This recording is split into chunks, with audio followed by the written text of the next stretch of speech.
Goshnar presents.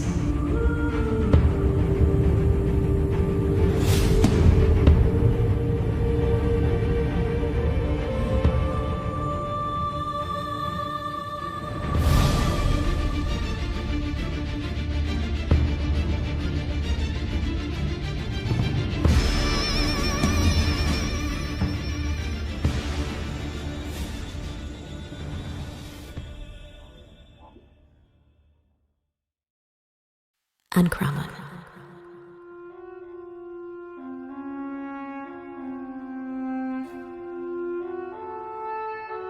The fire, now entirely out of control, was spreading in all directions, burning everything on its way.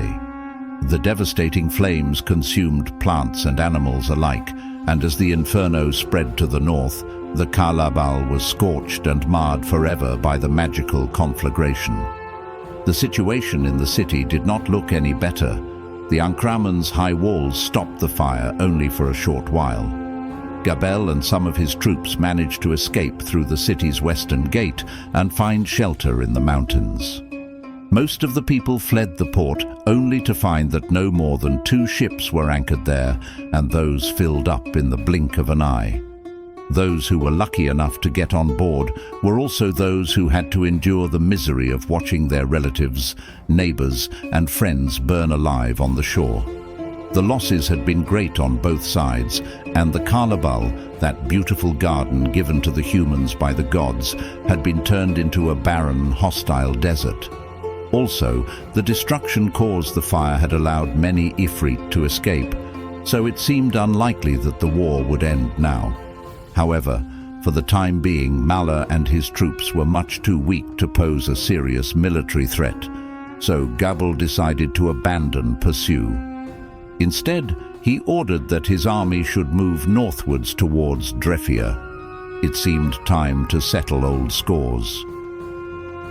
After the disastrous battle of Ankrahmun, Drefia's necromancers knew the end was near. The Marid would never forgive them their treachery, and this would be a battle the necromancers could not win. After all, many of them had already perished in the Battle of Ankrahmun, and their Efreet allies could provide no assistance. So the necromancers prepared for the inevitable with the defiant cynicism of those who have been familiar with death all their lives, performing evil rituals and indulging in morbid orgies. Finally, the end came swifter than they expected. Unwilling to take any risks in the unpredictable halls and passageways of Drefia's dungeons, the Marid performed a fearsome ritual. The tortured earth underneath Drefia started moving like a giant whirlpool, and slowly the unholy city was pulled inside the maelstrom. Within half an hour it was gone completely, and all but the highest buildings were completely covered by sand and by rubble. None of its inhabitants have ever been seen again, but rumor has it that deep beneath the surface the unholy city is still intact, brooding like a vengeful animal in its prison. Even though many Djinns had lost their lives during the fateful Battle of Ankrahmun, the war was still undecided. Mala had lost many of his bravest warriors, but so had Gabel, and they both knew that another epic battle like that would bring the whole Djinn race to the brink of destruction.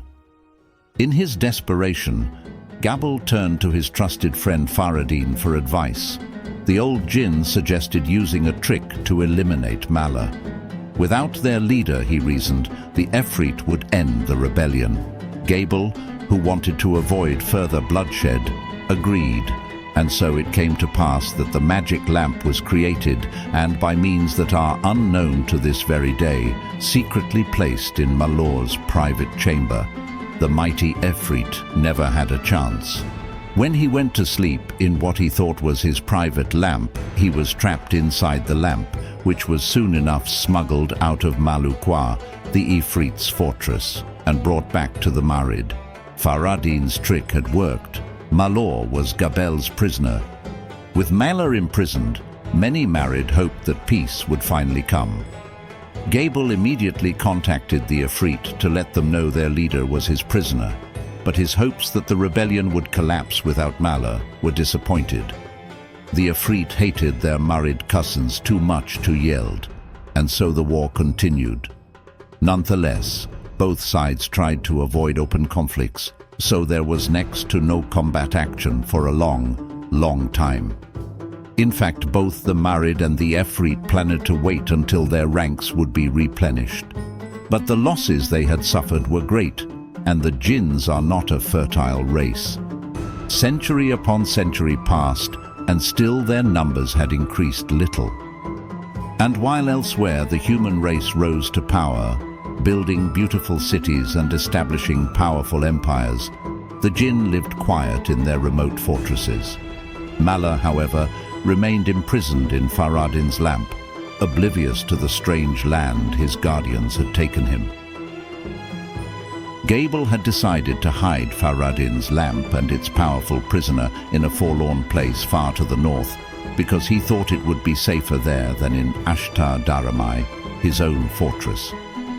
Little did he know that these were the lands where many centuries later, a race of goblinoid barbarians called the Orcs chose to erect a mighty fortress. One fateful day the lamp was found and brought to the Orc king. It did not take the king's shamans long to work out that a mighty spirit was caught in the lamp, and soon enough the reckless king released the mighty Djinn that had lain dormant for so many centuries.